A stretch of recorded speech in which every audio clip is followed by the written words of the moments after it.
Olá, gente querida, como é que vocês estão? É um prazer e uma alegria podermos caminhar juntos e continuar nessa jornada esse tempo todo. Eu tenho aprendido muitas coisas e escutado muito em todo esse tempo de crise. Um dos exercícios mais importantes para a nossa vida relacional é justamente essa capacidade de ouvir. Ouvir a Deus, ouvir as pessoas. Ouvir faz bem.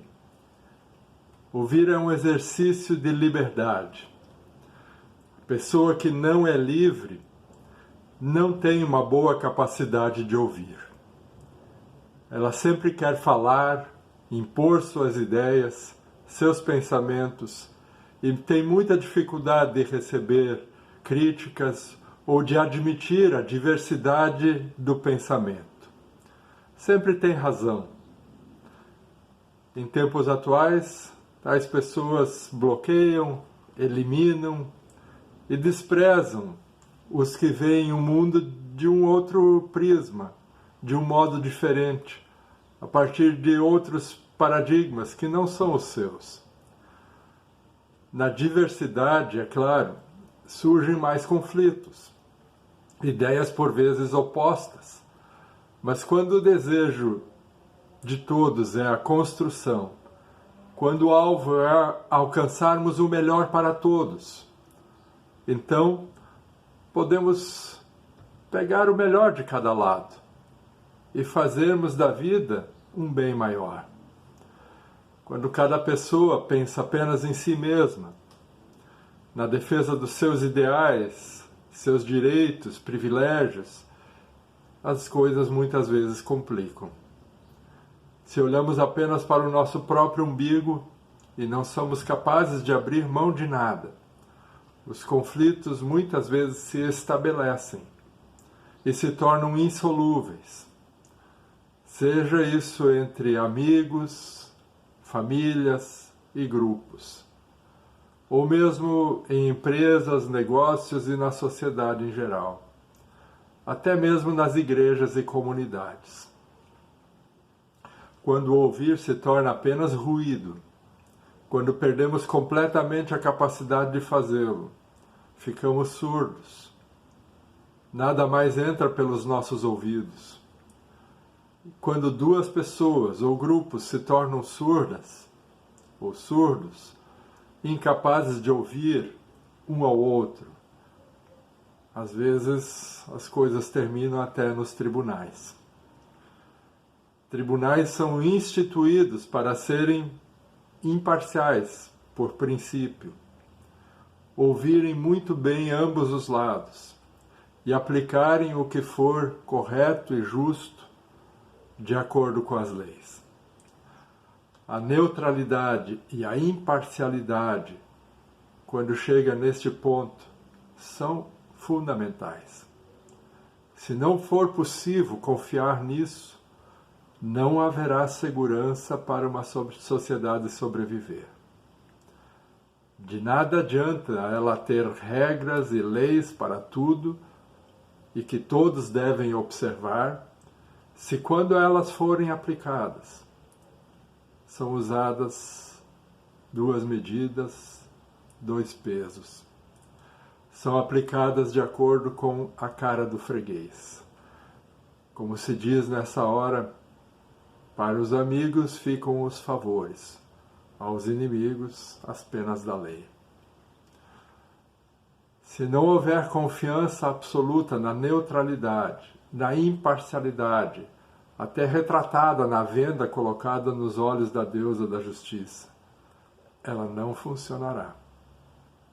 Aliás, seus símbolos são muito interessantes, né? A venda como um símbolo de justiça cega e imparcial, significa que ela não faz distinção entre aqueles que estão sendo julgados.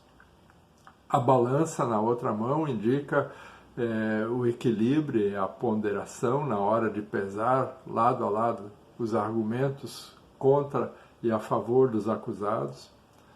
E a espada numa das mãos, como sinal da sua força.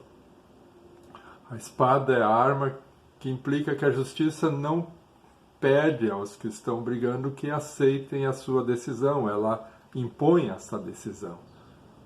Ela tem que ser imposta mesmo, porque inevitavelmente quando chega nesse ponto vai desagradar um dos lados. O ideal sempre é não chegar até esse ponto. É manter a capacidade de ouvir, de ponderar, fazer o que é certo e chegar a um acordo. O que fazer, no entanto, quando a justiça se torna injusta? Quando ela se torna parcial? Quando ela não é mais confiável? A quem recorrer nesta hora?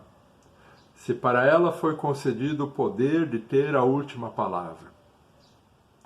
Que difícil é essa situação, porque os juízes também são pessoas humanas, falhas e sujeitas a limitações.